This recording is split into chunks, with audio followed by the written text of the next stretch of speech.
Chris, you had to dig in, but you get the win in the end.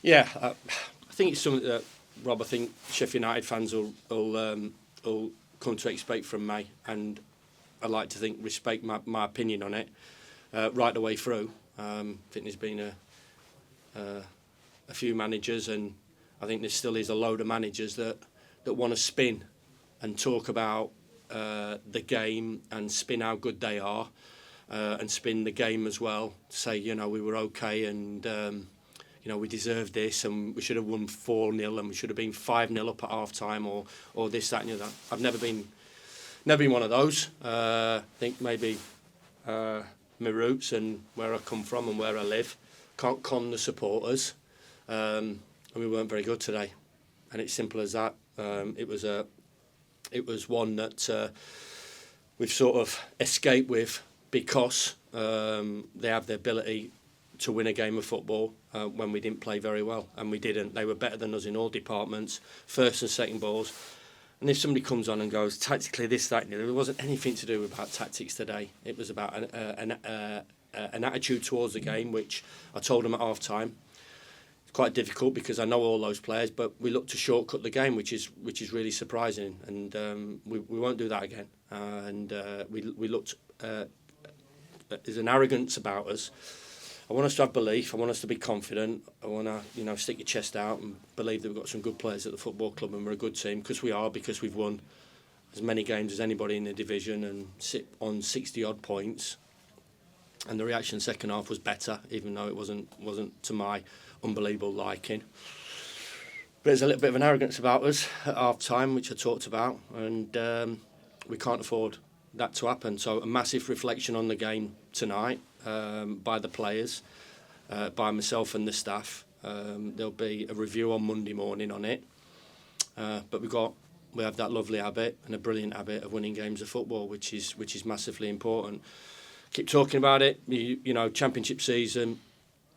If we achieve what we want to achieve, maybe this might be a distant memory. But what I will say, it isn't a distant memory now. It's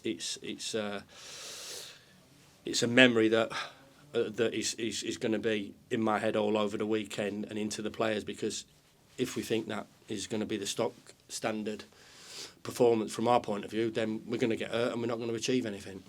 There's one moment in the game I wanted to ask you about. Colby Bishop's running through, Jack Robinson comes from nowhere, just commits, slides in, puts the striker off, doesn't take the chance. A few minutes later it's 2-1. How big is a moment like that from your captain? Yeah, it is. But I've got to say, all over the park, I didn't think we were very good. I thought, Harry Clark came onto a game second half, but against a difficult opponent. But I thought the back four we never saw out corner runs. We defended the box really poorly. They should have been 2 up at half time. 2 centre halves got bullied all over the place. I thought Harrison was not at the races today.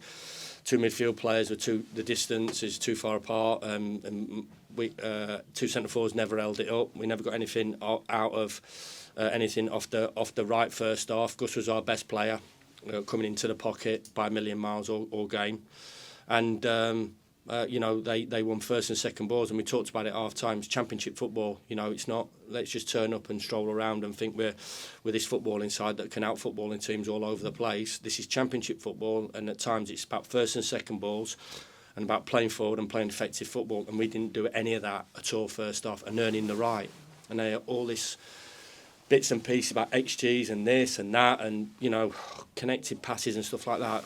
The game will never change. It'll never change. It'll be about that first thing. Has to come first, and it didn't come first today. It came first in parts second half, but we gave too many free kicks away that allowed them just to pump the ball in, and their game. And they should have beat Burnley last week, but they haven't beat us, so that's a bonus for us.